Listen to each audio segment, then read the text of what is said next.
अच्छा एक बात बताओ, अगर किसी के बर्थडे में पार्टी हो रही होती है तो उसे बर्थडे पार्टी कहते हैं, फेयरवेल में पार्टी हो रही होती है तो फेयरवेल पार्टी कहते हैं, फ्रेशर्स में पार्टी हो रही होती है तो फ्रेशर पार्टी कहते हैं। तो क्या पॉलिटिकल साइंस की क्लास बंक करके पार्टी करने को पॉलिटिकल पार्टी बोलेंगे क्या? सॉरी फॉर दी पीजे। आगे चल के और अच्छे जोक मिलेंगे, इस बात की गारंटी है। तो बस कुर्सी की पेटी बांध लो, चाय पानी और 2 मिनट की मैगी बनाकर बैठ जाओ और इस वीडियो को देखते रहो। बेटे का नाम क्या है? मरा हुआ जीतू। अरे मरा हुआ बोलने की कोई जरूरत नहीं, सिर्फ जीतू बोलो काफी है। काफी है तो ठीक है। तुम कौन हो? भांडिया। तुम जीतू के कौन हो? मैं मरे हुए जीतू का लंगोटिया यार हूँ।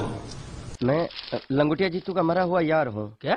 मैं मतलब मरे हुए जीतू का लंगोटिया यार हूँ। क्या था? थी है ही हूँ। हम तो हो गए ज़मा धीरे धीरे खालमा, अब तो होना है वही जो बनाने जाना। हेलो एवरीवन, ये MSP knowledge official YouTube channel है और इस वीडियो में हम लोग पॉलिटिकल पार्टीज को 1 शॉट में कंप्लीट कर रहे होंगे। और यार ये 1 शॉट ना कोरोना वैक्सीन की डोज है, बार बार लेने की जरूरत नहीं पड़ती। इस वीडियो को देख लोगे तो पॉलिटिकल पार्टीज पूरा समझ में आ जाएगा, चाहे कल एग्जाम हो या फिर 1 साल बाद क्यों ना हो, पूरा कॉन्सेप्ट अच्छे से तुम्हें याद हो जाएगा, इस बात की गारंटी है। तो चलो स्टार्ट करते हैं। तो यार ये वीडियो बनाने से पहले एक बार मैं और मोदी जी बैठ के चाय पी रहे थे, तो मुझे पता था कि ये वाला वीडियो बनाना है, तो फिर मैंने सोचा कि हाँ उन्हीं से साक्षात पूछ लेते हैं कि क्या है क्या नहीं। तो मेरे दिमाग में वीडियो चल रहा था और फिर मैंने सबसे पहला क्वेश्चन यही पूछा कि मोदी जी ये चाय आपने बनाई है?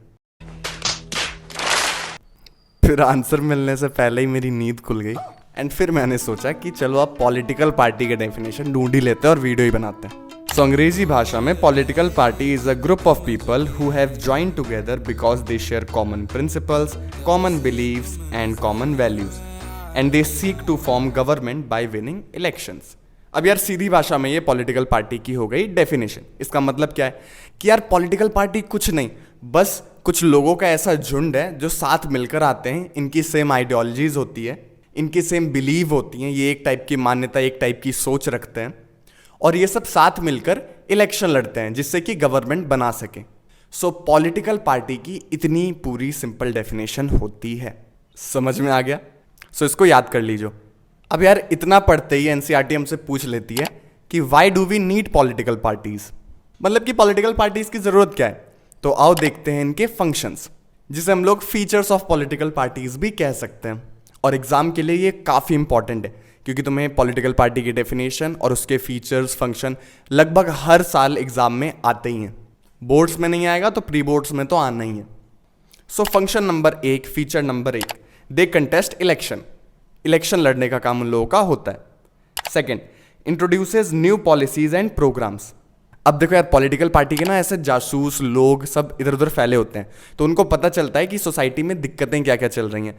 जिससे किसी लोकेलिटी में पानी की कमी है, बिजली की कमी है, महंगाई ज़्यादा है, अनएम्प्लॉयमेंट है, ये सब पॉलिटिकल पार्टीज को पता होता है। तो पॉलिटिकल पार्टी हर इलेक्शन से पहले नए नए पॉलिसीज़, नए नए प्रोग्राम इंट्रोड्यूस करवाते हैं लोगों के सामने कि अगर हम लोग जीतेंगे तो हम लोग ये पॉलिसी लाएंगे, ऐसा ऐसा कर देंगे, फ्री में लड्डू बंटवा देंगे, तुम्हें 10th क्लास में 95% दिलवा देंगे। सो ऐसे ऐसे वादे पॉलिटिकल पार्टीज करती हैं और पॉलिसीज़ और प्रोग्राम्स को सामने रखती हैं जनता के। तो ये हो गया दूसरा फंक्शन। तीसरा फंक्शन ये होता है कि political parties are responsible for introducing and making of new laws. यार पॉलिटिकल पार्टीज ही गवर्नमेंट बनाती है और गवर्नमेंट नए नए लॉज लेके आते हैं। तो at the end of the day government क्योंकि पॉलिटिकल पार्टी ही है तो नए नए लॉज एक तरीके से पॉलिटिकल पार्टी ही तो ला रही है। समझे? रिवाइंड कर लो। फॉर एग्जाम्पल इंडिया में अभी बीजेपी की गवर्नमेंट है और गवर्नमेंट नए नए लॉज लाती है, तो at the end of the day BJP ही तो लॉज ला रही है। अब समझे? सो अब आते हैं 4th फंक्शन पर, जो कि है दे फॉर्म गवर्नमेंट। अब इलेक्शन तो कई पॉलिटिकल पार्टीज लड़ती हैं, लेकिन उन्हीं में से कोई पॉलिटिकल पार्टी गवर्नमेंट भी बनाती है, तो ये भी उनका एक फंक्शन, उनका एक काम हो जाएगा। इसके बाद 5th फंक्शन होगा दे फॉर्म अपोजिशन। अब जो पॉलिटिकल पार्टीज जीतती नहीं हैं वो अपोजिशन में बैठती हैं और झोटा झोटी करती हैं पार्लियामेंट में। जैसे बीजेपी की गवर्नमेंट है तो अपोजिशन अभी कांग्रेस चल रही है। इसके बाद 6th फंक्शन होगा political parties shapes public opinion. इसका मतलब क्या हो गया? अब यार पॉलिटिकल पार्टीज जैसा मैंने कहा ना कि बहुत रिसर्च करती हैं सोसाइटी के अंदर की कौन कौन सी कमियां हैं, कौन कौन सी दिक्कतें हैं, तो वो लोग उन दिक्कतों को लोगों के सामने रखती हैं। जैसे मान लो तुम्हारे घर पर पानी की कमी हो रही है और तुमने देखा तुम्हारे पड़ोसी के भी पानी की कमी हो रही है। अब यार तुम ज़्यादा से ज़्यादा तो बस यही देख पाओगे ना कि हाँ तुम्हारे मोहल्ले में पानी की कमी चल रही है।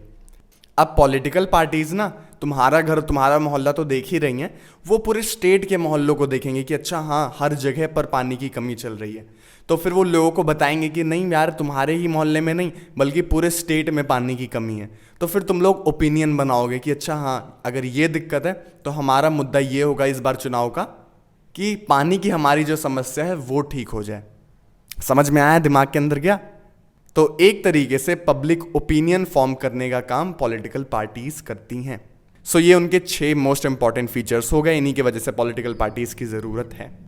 खैर कॉमन सेंस में भी हम लोग को पता ही था कि पॉलिटिकल पार्टीज इंपॉर्टेंट हैं, उन्हें ऐसे ही बाथरूम में फ्लश नहीं कर सकते। अब आओ चलते हैं अपने नेक्स्ट टॉपिक के ऊपर कि आखिर पॉलिटिकल पार्टीज हैं किसी देश में तो कितनी पॉलिटिकल पार्टीज हो सकती हैं। तो यार इसको हम लोग 3 कैटेगरी में डिवाइड कर सकते हैं, जिसे पार्टी सिस्टम कहा जाता है। 1 पार्टी सिस्टम, 2 पार्टी सिस्टम और मल्टी पार्टी सिस्टम। एक एक करके लाओ इसको देख लेते हैं। वैसे एक स्पॉइलर दे दूं कि इनके नाम में ही छुपा हुआ है कि ये क्या क्या है। तो चलो देखते हैं पहले 1 पार्टी सिस्टम को।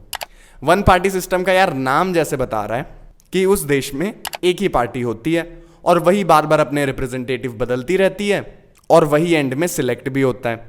इसका सबसे अच्छा एग्जाम्पल चाइना है। चाइना में सिर्फ एक ही पार्टी है, कम्युनिस्ट पार्टी, एंड वही हर साल अपने रिप्रेजेंटेटिव उतारती है। अब 1 पार्टी सिस्टम की अच्छाइयाँ और बुराइयाँ देख लो। यार इसकी अच्छाई तो ये है कि फास्ट डिसीजन मेकिंग होता है। जब एक ही पार्टी सर्वे है तो उसका कोई विरोध करने वाला पैदा ही नहीं होता, तो सारे रूल्स वगैरह बहुमत से पास हो जाते हैं। दूसरा, रूलर्स है full support and majority in the parliament. कोई भी डिसीजन, कोई भी कानून लाने से पहले वहाँ के लीडर्स को सोचना नहीं पड़ता कि पास होगा या नहीं। उनको पूरा सपोर्ट मिलता है पार्लियामेंट का, क्योंकि सारे उन्हीं के मेंबर्स रहते हैं। अब ये तो रही इसकी अच्छाइयाँ। बुराइयाँ देखते हैं। पहली बुराई ये है कि यार ये डेमोक्रेसी कैसे हुई? डेमोक्रेसी में तो लोग चूज करते हैं ना अपने लीडर्स को, इसमें तो एक ही पार्टी है, वही जो लीडर बता रही है वही हर साल सिलेक्ट हो रहा है, मतलब हर बार सिलेक्ट हो रहा है। सो फर्स्ट पॉइंट होगा इट्स नॉन डेमोक्रेटिक। दूसरा, इसमें डिक्टेटरशिप के चांसेस बहुत बढ़ जाते हैं, क्योंकि अगर एक ही पार्टी रूल कर रही है तो जाहिर सी बात है एक टाइम के बाद में वो अपनी मनमानी करना शुरू कर देगी। कोई लीडर ऐसा आ जाएगा जो पूरे सिस्टम को ही अपने हिसाब से चलाने की कोशिश करेगा। सो ये हो जाएगा सेकेंड पॉइंट। थर्ड पॉइंट होगा no choice for people. Election में यार लोगों के पास चॉइस ही नहीं रहेगी, एक ही पार्टी है, उसी को वोट देना है। अब उस पार्टी ने जो रिप्रेजेंटेटिव चुना वही जीतेगा, तो इसमें लोगों ने तो नहीं चुना ना कि कौन उनका लीडर होगा। सो ये 3 पॉइंट, ये 3 बुराइयां हो जाएंगी 1 पार्टी सिस्टम की। ऐसे मत बैठो, मेरा दिल बैठा जा रहा है, कुछ तो बोलो। भारत माता की जय। इसका उससे क्या लेना देना? अभी तो बोला ना, कुछ बोलो तो बोल। अब चलते हैं 2 पार्टी सिस्टम में। जैसा कि नाम बता रहा है कि जिस कंट्री में 2 पॉलिटिकल पार्टीज होंगी, मेजर चुनाव लड़ती होंगी, उसे 2 पार्टी सिस्टम कहा जाएगा। इसका सबसे बेस्ट एग्जांपल है यूएसए। यूएसए में यार हमेशा 2 बड़ी बड़ी पार्टीज खड़ी होती हैं और उन्हीं में लड़ाई झगड़े के बाद कोई एक पार्टी विनर बनती है। तो चलो अब 2 पार्टी सिस्टम के भी एडवांटेजेस और डिसएडवांटेजेस देख लेते हैं। सो एडवांटेज होगा यार कि यहाँ पर स्टेबिलिटी ज़्यादा रहती है, मतलब गवर्नमेंट के पास सपोर्ट भी रहता है और थोड़ा बहुत विरोध भी हुआ करता है। सो एक स्टेबल गवर्नमेंट चलती रहती है। दूसरा, लोगों के लिए चूज करने में आसानी रहती है क्योंकि सिर्फ 2 ही पार्टीज रहती हैं, एंड लोगों के पास ऑप्शन भी रहता है कि दोनों में से किसको जिताएंगे। एंड तीसरा पॉइंट, क्योंकि सिर्फ 2 ही पॉलिटिकल पार्टी रहती है तो दोनों जनता के हित के लिए ज़्यादा से ज़्यादा काम करना चाहती हैं, जिससे कि अगली बार उन्हें वोट मिले। अब चलो इसके डिसएडवांटेजेस देख लें। पहला, लैक ऑफ चॉइस, जो कि कॉमन सी बात है कि 2 लोगों में क्या ही चॉइस होगी। दूसरा, ये लेस डेमोक्रेटिक है। अब लेस डेमोक्रेटिक कैसे है? क्योंकि यार कई बार ऐसा होता है कि ये दोनों पॉलिटिकल पार्टी उस ग्रुप के लोगों को ज़्यादा सपोर्ट करने लग जाती हैं जिनसे ज़्यादा वोट मिलेगा, मतलब मेजॉरिटी की तरफ भाग जाती हैं। तो जो माइनॉरिटी वाले लोग हैं उनके मुद्दे कई बार छूट जाते हैं।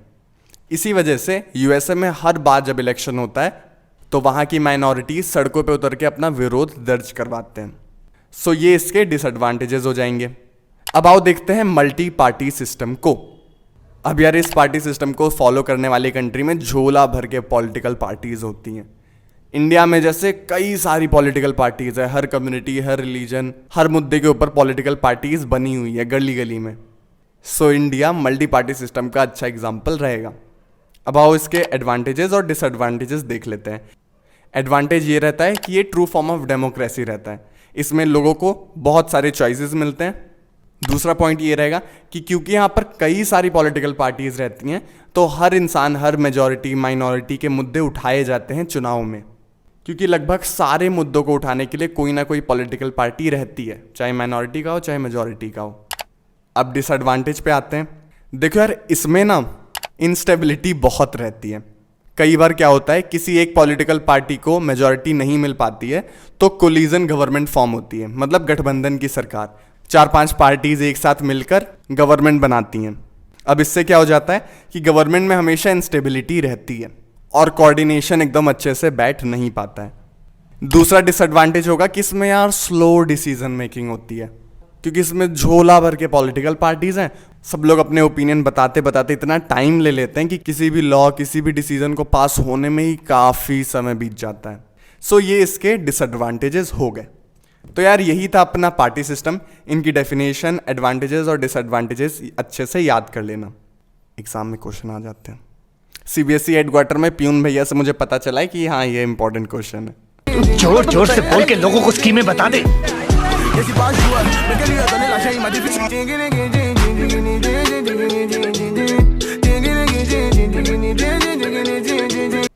अब यार देश विदेश की बातें तो हम लोगों ने पढ़ ली।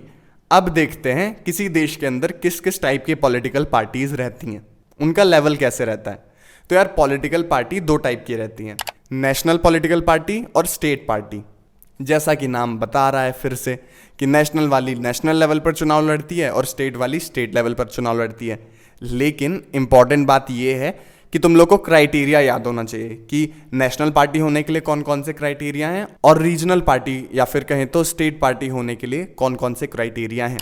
अब यार नेशनल पार्टी बनने के लिए क्राइटेरिया है कि लोकसभा इलेक्शन में कम से कम 6% वोट, जितने भी टोटल वोट पड़े उसमें से कम 6% वोट उस पार्टी के फेवर में होने चाहिए, या फिर किन्हीं 4 स्टेट्स के असेंबली इलेक्शन में 6% वोट उनके पास होने चाहिए, तब वो नेशनल पार्टी बन सकती हैं। और कम से कम 4 लोकसभा सीट वो जीते हुए रहने चाहिए, तब जाकर वो नेशनल पार्टी कहलाते हैं। सो इसकी प्रॉपर डेफिनेशन यही है। अब स्टेट पार्टी होने के लिए क्या क्राइटेरिया है कि स्टेट इलेक्शन में जितने भी वोट पड़े उनमें में से कम 6% वोट उनके फेवर में होने चाहिए और कम से कम 2 सीट उनके पास होनी चाहिए स्टेट असेंबली में। सो ये हो जाएगा स्टेट पार्टी का क्राइटेरिया। अब यार तुम्हारे बुक में कई सारे एग्जाम्पल्स दिए हुए हैं पार्टीज़ के, नेशनल पार्टी और स्टेट पार्टी के। नेशनल पार्टी के कुछ इंपॉर्टेंट वाले मैं बता देता हूँ, जैसे कि कांग्रेस जो 1885 में स्टैब्लिश हुई थी, ये one of the oldest party है और इंडिया की सबसे पहली इंडिपेंडेंट गवर्नमेंट भी कांग्रेस से ही बनी थी। फिर इसके बाद बीजेपी के बारे में पढ़ लो, ये 1980 में स्टैब्लिश हुई थी, ये हिंदुत्व के मुद्दे को उठाती है और ये NDA नेशनल डेमोक्रेटिक अलायंस को लीड करती है। अब यार न्यूज़ चैनल पर जब चुनाव होते हैं तो कांग्रेस बीजेपी थोड़े लिखा रहता है, NDA UPA लिखा रहता है। तो बेसिकली इसका मतलब क्या है कि क्योंकि बीजेपी हर जगह से चुनाव नहीं लड़ सकती है पूरे देश में, इसी वजह से छोटी मोटी रीजनल पार्टी के साथ भी ये लोग मिलकर चुनाव लड़ते हैं और ये लोग कलेक्टिव चुनाव लड़ते हैं साथ आकर। सो इनके ग्रुप को NDA कहा जाता है, जिसको लीड करती है बीजेपी। वैसे ही सेम कांग्रेस भी हर जगह से नहीं लड़ सकती, इसी वजह से छोटे छोटे रीजनल पार्टी के साथ ये लोग ग्रुप बना के चुनाव लड़ते हैं, जिसे UPA कहते हैं, यूनाइटेड प्रोग्रेसिव अलायंस। ठीक है, समझ में आ गया? नाम डेफिनेशन याद कर लेना। इसके बाद एक और है अपनी नेशनल पार्टी BSP। ये इस्टेब्लिश हुई थी 1984 में। ये दलित, ST SC OBCs के मुद्दे उठाती है और इसे फॉर्म किया था दलित लीडर कांशीराम ने। इसको भी अच्छे से याद कर लीजिए और इनके जो सिंबल स्क्रीन पर शो हो रहे हैं उसे भी याद कर लेना। कई बार तुम्हें सिंबल बनाने को दे दिया जाता है या फिर चूज करने के लिए दे दिया जाता है। सिंबल्स तुम्हें याद होने चाहिए। ऐसे ही एक पार्टी है CPIM, जिसे कम्युनिस्ट पार्टी ऑफ इंडिया कहते हैं, एंड M का मतलब होता है मार्क्सिज्म। सो इसकी स्थापना हुई थी 1964 में और ये मार्क्सिज्म और लेनिनिज्म को फॉलो करते हैं, उनके आइडियोलॉजीज़ को फॉलो करती हैं। ऐसे ही तुम्हारे बुक में CPI और नेशनल कांग्रेस पार्टी भी दी गई है। CPI 1925 में फॉर्म हुई थी। ये भी मार्क्सिज्म और लेनिनिज्म को फॉलो करते हैं। नेशनलिस्ट कांग्रेस पार्टी एनसीपी 1999 में कांग्रेस पार्टी से अलग हुई थी और वो लोग इंडिपेंडेंटली चुनाव लड़ने चले गए थे। इनका सिंबल है घड़ी। ग्रेट, तो ये तो रही अपनी मोस्ट फेमस नेशनल लेवल की पॉलिटिकल पार्टी। अब स्टेट लेवल की पॉलिटिकल पार्टीज के लिए एक होमवर्क लिख लेना। अपने पेरेंट्स से जाकर पूछो कि तुम्हारे स्टेट में कौन सी पॉलिटिकल पार्टी चलती है, स्टेट लेवल की पॉलिटिकल पार्टी कौन कौन सी है। तुम्हारे एनसीईआरटी के बुक में भी प्रॉपर दिया गया है स्टेट वाइज की कौन कौन सी स्टेट पार्टी हैं, उनको भी पढ़ सकते हो। और एक दो का बस नाम याद कर लेना, ज़्यादा इंपॉर्टेंट नहीं है। खैर, ये तो रहा यार अपना national level party, state level party और उनके एग्जाम्पल्स वगैरह। दिमाग खराब हो गया ना इतना पढ़ पढ़ के। कोई बात नहीं, हल्की हल्की सांस लो, पानी पियो एंड थोड़ा स्ट्रेचिंग वगैरह कर लो अगर करते हो तो। और अपने चैप्टर का आखिरी पार्ट हम लोग स्टार्ट करते हैं, challenges faced by political parties. अब क्योंकि इतने बड़े लेवल पर पॉलिटिकल पार्टीज डील करती हैं तो उनके अंदर काफ़ी दिक्कतें भी आ जाती हैं। तो चलो एक एक करके उन दिक्कतों को देखते हैं। ये इंपॉर्टेंट क्वेश्चन है, कई बार एग्जाम में आ जाता है 3 नंबर के लिए। ऊपर वाला जब भी देता छप्पर फाड़ के। समझा कि नहीं समझा? जमाला लगता है मेरे को गाना पड़ेगा।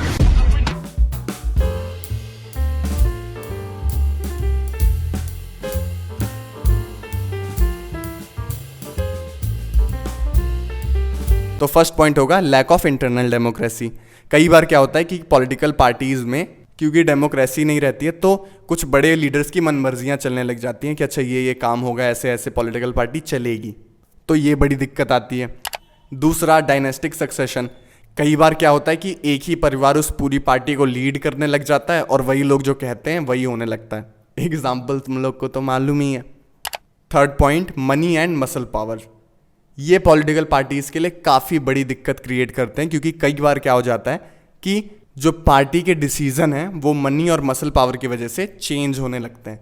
कई बार पॉलिटिकल पार्टी मनी और पावर के इन्फ्लुएंस में आकर गलत रिप्रेजेंटेटिव्स को सीट्स दे देते हैं, जिससे कि सोसाइटी में क्रिमिनल एक्टिविटीज़ वाले लीडर्स आ पाते हैं ऊपर, ना कि अच्छे पोटेंशियल वाले। चौथा, lack of meaningful choice for the voters. क्योंकि कई बार किस इलाके से कौन सा रिप्रेजेंटेटिव चुनाव में खड़ा होगा इसके डिसीजन मनी और मसल पावर के बेसिस पे होते हैं। इसी वजह से वहाँ की जनता को किसी क्रिमिनल लीडर को ही वोट देना पड़ता है, उनके लिए अच्छे ऑप्शंस नहीं आ पाते हैं। सो ये काफ़ी बड़ी दिक्कत रहती है और वो पॉलिटिकल पार्टी के लिए भी हेल्दी नहीं रहता है। सो यार ये तो रहे चैलेंजेस। अब देखते हैं इसके सॉल्यूशन, इन दिक्कतों का सॉल्यूशन क्या है, और ये एग्जाम के लिए काफ़ी इंपॉर्टेंट क्वेश्चन बन सकता है। सो चलो देखते हैं अपना last topic, steps taken to reform political parties. अब देखो यार, हमारे सुप्रीम कोर्ट ने भी कई लॉज बना दिए हैं, जैसे कि एंटी डिफेक्शन लॉ बनाया गया है। पहले क्या होता था, लोग चुनाव लड़ते थे और फिर चुनाव जीतने के बाद जो पॉलिटिकल पार्टी ज़्यादा पैसे देती थी उसके तरफ हो जाते थे, अपनी पार्टी छोड़ देते थे। इसी वजह से सुप्रीम कोर्ट ने एंटी डिफेक्शन लॉ बनाया कि अगर कोई भी लीडर चुनाव जीतने के बाद अपनी पार्टी को छोड़ता है तो उसकी सीट अमान्य हो जाती है, फिर वो जीता हुआ नहीं रह जाता है। दूसरा, कोई भी रिप्रेजेंटेटिव जो चुनाव लड़ने के लिए खड़ा होगा उसे अपनी सारी जानकारी, उसके क्रिमिनल रिकॉर्ड्स, उसके पास कितने पैसे हैं, कितनी प्रॉपर्टी है, इन सब का हिसाब इलेक्शन कमीशन को पब्लिकली देना पड़ेगा और पूरी जनता को भी बताना पड़ेगा कि उनके पास क्या है प्रॉपर्टी और कौन कौन से क्रिमिनल रिकॉर्ड है, उनका एजुकेशन लेवल कितना है। इसका प्रॉपर एफिडेविट बनाकर इलेक्शन कमीशन में सबमिट करना रहता है, जिससे कि लोगों को पता लग पाए कि उनके लीडर्स कैसे हैं। इसके बाद थर्ड पॉइंट, इलेक्शन कमीशन ने ये मैंडेटरी कर दिया है कि हर पॉलिटिकल पार्टी के अंदर जनरल इलेक्शन होने चाहिए कि कौन लीडर बनेगा उस पॉलिटिकल पार्टी का। एंड साथ साथ में हर पॉलिटिकल पार्टी को अपनी इनकम सोर्स, अपनी फंडिंग के बारे में इलेक्शन कमीशन को बताना रहता है और इनकम टैक्स रिटर्न फाइल करना रहता है। सो ये सारे स्टेप्स लिए गए हैं पॉलिटिकल पार्टीज़ को और बेहतर बनाने के लिए। अब तुम्हें एनसीईआरटी में कुछ सजेशंस भी मिल जाते हैं कि अच्छा ये काम करके भी पॉलिटिकल पार्टी को और अच्छा बनाया जा सकता है। जैसे कि पॉलिटिकल पार्टीज़ को चाहिए कि वो 1/3 सीट्स विमेंस के लिए रिजर्व रखें, जिससे कि विमेंस के मुद्दे भी उठाए जा सकें। सो यार यहीं थे कुछ 4-5 पॉइंट्स जो तुम्हें याद रखना है, and exam point of view से ये सारे पॉइंट्स काफ़ी इंपॉर्टेंट हैं। वीडियो को तो सबसे पहले लाइक कर दो, फिर बाद में बात करते हैं। एंड हाँ, चुटपुटिया दोस्तों को भी शेयर कर दो, उन लोग को भी यार थोड़ा पढ़ाई वगढ़ाई करवाओ, वो लोग भी पता नहीं कहाँ बिजी हैं। अगर ग्रुप वगैरह है तो उसमें शेयर कर सकते हो। एंड सब्सक्राइब तो ज़रूर कर दो, सब्सक्राइब जल्दी से कर दो, क्योंकि ये तुम्हारे लिए बहुत इंपॉर्टेंट है। क्योंकि कई सारे वीडियोज़ आ रहे हैं आगे, जब एग्ज़ाम वगैरह आएगा ना तो उसमें तुम्हें काफ़ी प्यारे प्यारे वीडियोज़ मिलेंगे। तो सब्सक्राइब अभी कर लो, ज़्यादा वीडियोज़ नहीं आते हैं, ज़्यादा तुम्हारा टाइम वेस्ट नहीं होता है। ये नहीं कि 4-4 6-6 घंटे की लाइव क्लासेस होती हैं, सारे शॉर्ट और क्रिस्प वीडियो आते हैं। सो यार इसी के साथ मोहल्ले में लड्डू बंटवा दो कि तुम्हारा पॉलिटिकल पार्टी चैप्टर एकदम धुएंधार तरीके से कंप्लीट हो चुका है।